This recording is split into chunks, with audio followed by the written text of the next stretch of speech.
Welcome to Home Education Matters, the weekly podcast supporting you on your home education journey.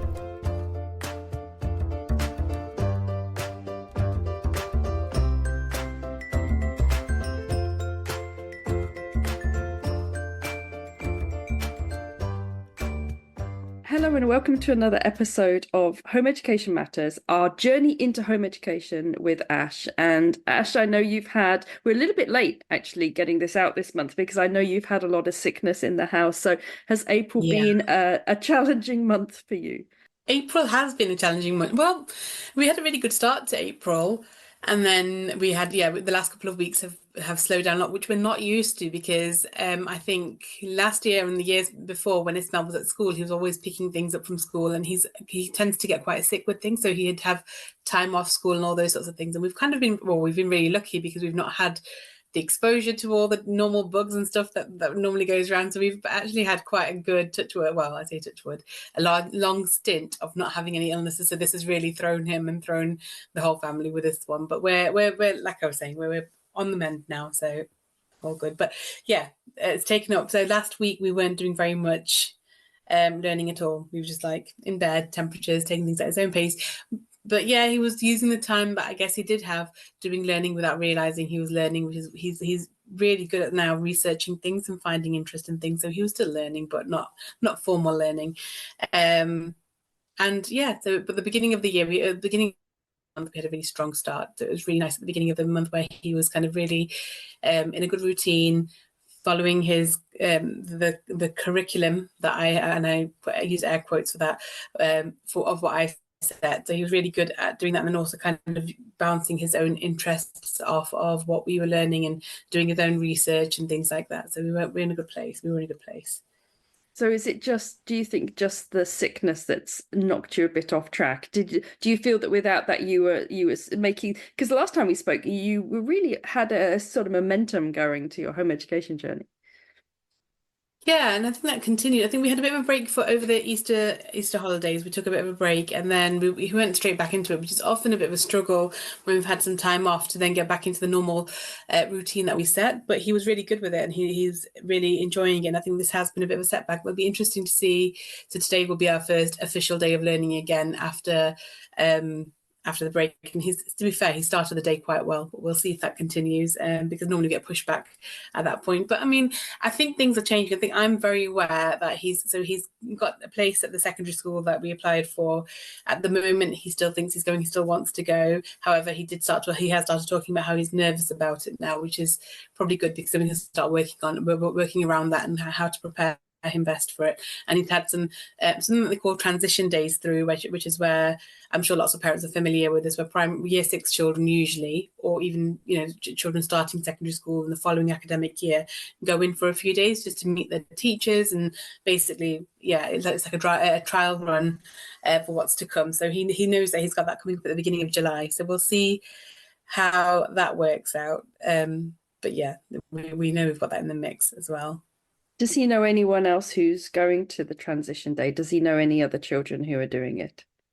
He will know the children who are from his school that he left, and he still is in touch with a couple of those friends as well. So he will know, but I mean, I wouldn't say it's something that because it's such a big school that he's going to. I'm not sure if they'll even be in the same form or same class or any of those sorts of things. So it's going to be a case of knowing familiar faces, but not necessarily being too close to anybody. I wouldn't say he's best friends with anybody anyway in school. So it would be a case of kind of, just a familiar face, but not necessarily a best friend. It's interesting because my children haven't been into a school and they've not been put back into a school, if you see what I mean. And I'm guessing, you said that he's a bit nervous about that. And in some ways that's good because it allows you then the space to prepare him for going back into a school. But is there anything in particular you're doing to make that transition work? Are you sort of like, I don't know, like establishing more of a 9 to 3 kind of timetable? Are you anything like that? Not yet. We probably should do something like that, but no, we're not. We're actually just maximizing on the time that we've got where we have the freedom to be able to enjoy it. He's actually going to Disneyland Paris with his dad, who's visiting from America next month. So he's really benefiting from the joys of home educating at the moment. But I completely, so up until kind of a week ago, he was like, I don't want to talk about it. We don't want to, I don't want to mention anything to do with September secondary school, even though it's his choice and he's the one who wants to do it. And I'd be quite happy if he wanted to put the brakes on, that would be fine with me. But I think over the last kind of couple of days, we've started talking about what's to come. And I think the preparation is probably going to start around now, where we start thinking about, yeah, what does that look like? We do some more formal learning, or do we just maximize on our freedom for now, and then I guess it's a conversation that we're going to have to make him feel more prepared for September. I do feel like September will be a challenge for him, and yeah, but I think I've spoken to him about this as well and talked about how there'll always be options, so he doesn't have to feel so constrained. So if it doesn't work out, there's always, we know that home educating works. We know that we've done it this year and we've really enjoyed it. We've enjoyed so many aspects of it, but he's adamant about giving secondary school a go. So yeah, let's give that our everything and see what happens. I get the impression that for Ismail, it's not so much sitting for long periods or the academics or anything. It was more the whole experience of school that he found sort of overwhelming. So it must be quite difficult to get a sense of how do you prepare him mentally for that, I suppose. Yeah, and I do worry that when he hasn't been in a formal educational setting for almost a year now, how he's going to do when he is actually in a place where he's being told what to do by. I mean, he's very compliant, which is not a great thing anyway, because I think that sometimes this is probably part of his problem with the masking and everything. But he's very compliant, so I know he'll do it. But it's about the stress that will cause him, and then the impact and the fallout of that when he on his mental health and all the good work we've done this year. What will that unravel? There's a lot of uncertainty around that. I think one of the biggest concerns was socialization at the beginning of, I think we talked about this quite a lot throughout the podcast initially anyway, because I was worried about, as many new home educating parents are worried about whether their children are getting the opportunity to socialize and all those sorts of things.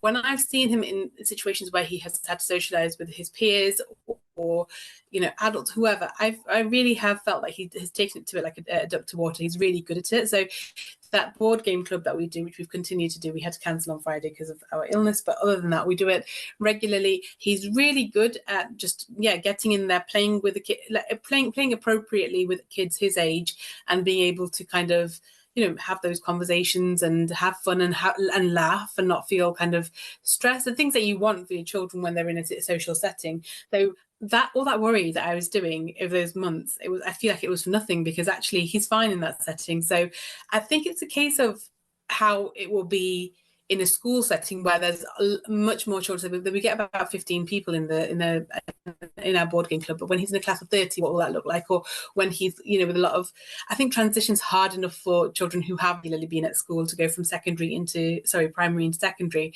But it's quite daunting. You're in a very big place, you're the youngest of the school. All those things that he's going to be contending with, how he's going to cope socially in that regard, that's probably a bit of a concern. And then I do have a bit of concern about have I failed him academically, which obviously is probably quite irrational, but what will happen when he's having to answer all these questions, and is he going to be able to cope with the pressure and the pace and all those sorts of things? I mean, my gut instinct says yes, but let's see what happens. Is there anything you're setting in place as a parent that is I don't know, like making sure that he's able to vocalize to you what's happening at school, and making sure that if he is masking at school, he's able to take that mask off when he gets home. I'm guessing that over the last year, your relationship together has really solidified as you spent so much more time together. Are you fairly confident that when you pick him up from school, he'll be happy to tell you the good and the bad and the not and the worse? I think at the moment I would say yes. However, we are also contending with him being a preteen. He's going to go into his teenage years in the next few. I mean, I can already see elements of him with the moodiness and things coming out now. So, like, I can imagine next year when he's got the pressures of everything else and the whole hormonal things that happen at the age of kind of 12, 13, that happening as well. I think that's a different story. Right now, yeah, I think we could have those conversations. And even before, like even when he was in primary school, he was able to tell me what was wrong, but it would take a lot of kind of, he would need to be completely relaxed. It all comes out at bedtime, doesn't it? So when you first come home, it's just you ask all the questions and you try to engage and you do all these things and you don't get very much. And then just before bed, just as it's bedtime, it's kind of, it all comes out in floods of emotion. That's how it was with us anyway. So I'm hoping that we can kind of, I guess, connect when I first get him from school, or when he comes home from school, do something that's maybe not low pressure, and then hopefully that will be a safe environment for him to be able to, I guess, decompress. We all need to decompress from the day. Even adults need to decompress from the day, don't we? So I guess making sure that he's got an environment where he can do that. But I think talking to you has made me realise that I probably do need to have more of a firm plan in place going forward. I think we've both been avoiding. I think Ismael's been avoiding it, but I have as well, but burying my head in the sand with what's coming up. So I think that is something that we need to probably prepare for. How will you as a mother cope, do you think, with, because you've seen Ismail really Mm. settle over the last year. How will you cope with any kind of, because obviously it is going to be difficult for him, even if it all goes really well. There's going to be moments when it's going to be difficult. And I would think as a mother, that would be quite hard. I think my instinct would be to try want to pull them out really quickly. If there was like the slight, like one night, like you described, one bedtime where they were in tears, I'd be like, right, that's it. We're back to home ed. And but I'm guessing for you, you're going to have to balance that sort of very instinctive desire to protect him with actually a more Mhm. kind of pragmatic, well, perhaps we need to give it a bit longer. Maybe it's just teething problems. How long do you give it? How many nights like that do you have? I mean, do you have a sense already of how you're going to balance that? Yeah, so my husband and I have been talking about this because, like, I am a very, all parents are protective, I think, in their own way. But I think that your instinct is like, no, let's just get him out. We know this book can work in a different way. We know that works, and especially when we've had the experience to build this confidence that we've got in home educating now. I like before when I pulled him out, I did think about it for a couple of years before actually deregistering him from school. Whereas this time, I kind of know what we need to do to get him to where he needs to be. So that will be very tempting, I think. However, I think I'd said, well, we were kind of umming and ahhing whether a term, so around Christmas time, is a good time to kind of reflect, because they need that time to settle in anyway. I remember, and I think I've spoken about this before, when I went to secondary school, and I loved school. I mean, I think I loved school. I think I told myself I loved school, so I think I did. But even for me, it took me a while to kind of settle in to being in a new environment and those sorts of things. So I think it's about giving it a chance, and but regularly having those open conversations. If he's saying I don't want to do it, and he's consistently saying that, I guess I'm gonna I think I'll know in my this sounds really wishy-washy, but I think I'll know in my gut if that's the right thing to do after if it's consistently happening week after week after week, then we will know that. And I have got a plan in place as well. Like I have two plans if that doesn't work out as to how we're going to progress. And he does want to sit his GCSEs. He is academic in that way, and he enjoys learning, working towards things. And you've given me a lot of confidence, and also all the other, like the groups that I've been following about how you can spread the GCSEs out, how you can, there's so many different ways to access GCSEs and that learning. And it doesn't have to be super expensive. It can be, if you want it to be, you can do it that way, or you can, it's so versatile that I don't feel daunted by the fact that if it doesn't work out, I'm going to be high and dry. I won't know what to do. I feel as though we have a plan. It's just about, like you said, knowing when the time is to pull him. And then also the other issue is for me explaining to family members. So my family are very involved in Ismael. Like Ismael was we were all living together for like the first couple of years of his life as well. So they're very involved and invested in Ismael education in all different areas. And I think it was really difficult for them to come to terms with the fact that I'd pulled him out for year 6. But the way that they, I guess, and I never said this to them, the way that they made sense of it was that he was really struggling at the school that he was in, and it's a temporary thing, and he's going to go into secondary school. It has, for some reason, for whatever reason, worked out that is Ismail's plan as well in his mind, that he's going to go to secondary school in year 7. However, they've already started talking to him about kind of, so you're looking forward to getting back to school? Are you looking forward to all the things that you're going to do when you're at school? They mean well, completely mean well, as a lot of extended families do, but they don't properly understand his needs, as in what he's very different with me and in behind closed doors than he is when he's obviously with a wider family and things like that. So I think explaining to them, or yeah, they might be more resistant to it. Of course, it's my choice, but I think it's the having to justify yourself. It's exhausting, isn't it? When you have to, you've already done it. I've just done it. I've exhausted. I've justified myself, and then if I have to do it again, kind of in another few months, it's going to be that's going to be something that I'm not looking forward to. Yeah.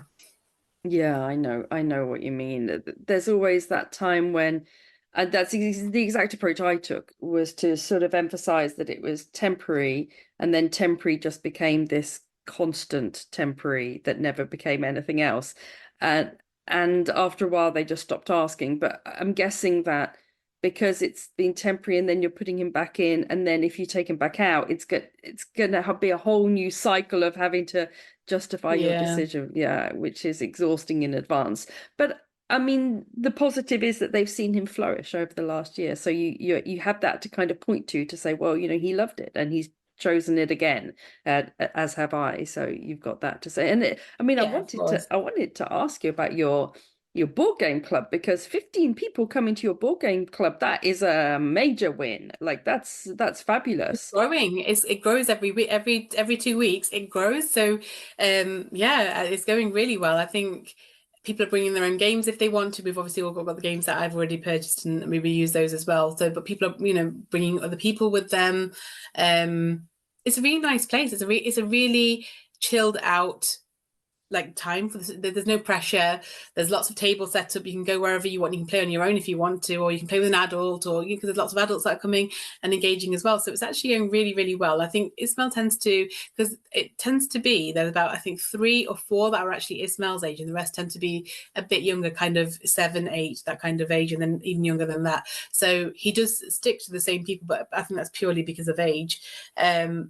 But there's a lot of I think a lot of people are getting a lot out of it, which is good. It's not just for, even though I mean selfishly I set it up for him, but obviously the good things that come up, the benefits, you can see those from even for me to interact with other parents who are home educating, and they have told me about other clubs and things that are going on, which I haven't been able to join in with just because of my work commitments and things like that at this point. But there are other things that are going on that we could potentially join in with. So that's it's going really well. I'm really glad I did it. I'm really pleased that I took that leap and did it. Yeah, well done, because that is a scary leap, and it sounds like it's paid off really, really well for you. The other children that he tends to play with that are similar age, are there any that you think might be sort of one-to-one play date potentials? Yeah, potentially. Yeah, I think it's just a case of, I think it's maybe I need to make it more frequent as well, because it's every other week. It's quite difficult to they get like an hour and a half or 2 hours almost together, and then they don't see each other again for 2 weeks. I think that they definitely have the bones there of kind of building a friendship or friendships there. So it's definitely something worth looking at and maybe getting in on actually earlier. To be fair, I had thought about that. It was in the back of my mind, but I've not actually actioned it in any way. So it's something that's come to the front of my mind.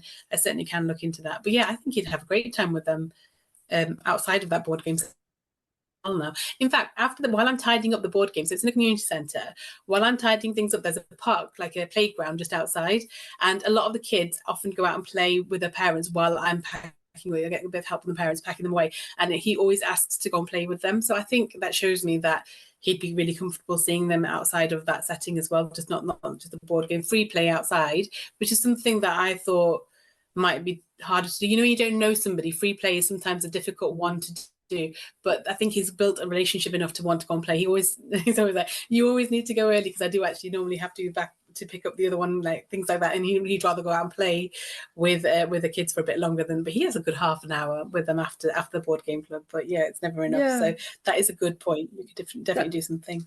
that's what I was going to suggest actually, was meeting them a bit earlier or staying a bit later. And if there was anywhere outside, because I found that worked really nicely, was if you were meeting up, we used to go to a drama thing every single week. But sometimes if it was nice weather, we would all meet up an hour earlier and go to the playground first, or we would all hang around a little bit afterwards and go to a coffee shop and things like that. And that's very nice because the children have sort of an extended time, and I always found that was a really nice way of getting an idea of what sort of friendships might flourish as one-to-one friendships. That's a good idea. I think I should probably prioritize that and maybe keep my eye out, like in a see what happens when they are free playing and seeing who he is gravitating towards and see if that's something that the parents would be happy to kind of it's a good foundation, isn't it, to I guess extend the friendship and yeah, that's a good idea. How are you finding the actual educating? The kind of curriculum subjects. How are you finding that? Because you've been doing it now for like what, about 7, 8 months, and so you must now have a quite a solid idea of how Ismail learns and what subjects he really thrives in, which ones he struggles in. Are you finding it an interesting process to understand him more academically? Yeah, definitely. I think what I thought at the beginning, in September, of where his strengths lay and his weaknesses were aren't necessarily that. It's just that it was never presented to him in a way that was appealing to him, I guess. So I think from an academic point of view, I'm really glad, and this is something, if you can afford it, I would 100% advise getting some help if you can with things like tutors. So I was getting really overwhelmed, and the tutor that I have for maths has really just taken a bit of that pressure off me, so that I know that he's always got maths work set every day. I can keep an eye on it and certainly have a look to see, but it's not, I don't feel like it all falls to me. And he is strong in maths. I think he is strong in maths for sure, but I think he always said that maths was his favorite subject. However, I've seen his interest towards like other things that aren't maybe traditional. So I guess history is a really big one. He loves researching history and going and learning about new things. He loves geography and things. So he's gotten a really. I think now this might sound a little bit grandiose, little bit maybe like I'm blowing his trumpet, but I think if he loves flight sim, the game where you can actually fly planes, but he loves researching the airports and where they are and the climates and all those sorts of things, and he really gets a lot of learning out of that. And then he loves showing me, and he loves like doing the flights and all those sorts of things. So I think um academically, he with the basics, maths, English, those sorts of things, I don't think he's ever going to be a kid who likes to sit down and, I hate to say this, and just read a book. I don't think that that's something that he's ever going to I guess really enjoy. At one point I thought we had gotten to a point right at the beginning where I thought, oh, he's actually reading and he's enjoying it, but yeah, we've not had much success there. But he's reading lots of other things because he's reading a lot of non-fiction online or whatever he's doing in other areas. So it's not that he's a bad reader, he's just not something that he's particularly interested in. And yeah, I can see that I think his areas of interest come from history and like geography, the world around us, real life scenarios and things like that. So that's good to know, and it's good to use those, I guess, leverage them in other learning as well. It sounds amazing learning for him to be researching all the different airports that planes stop at and their climate and everything. Sounds a really classic home education kind of project to do that. Sounds wonderful. Well, I think it sounds like, despite your illness, it sounds like April was carrying on very much in the same positive vein. So do you have plans for May? What do you have sort of lined up? Yep. So I think I know that in September, when he goes into his secondary school, he's going to be doing something that they call transition assessments, or assessments when they. So yeah. So basically, he's not taking the SATs. A lot of the year 6 children right now will be taking SATs kind of in the next couple of weeks.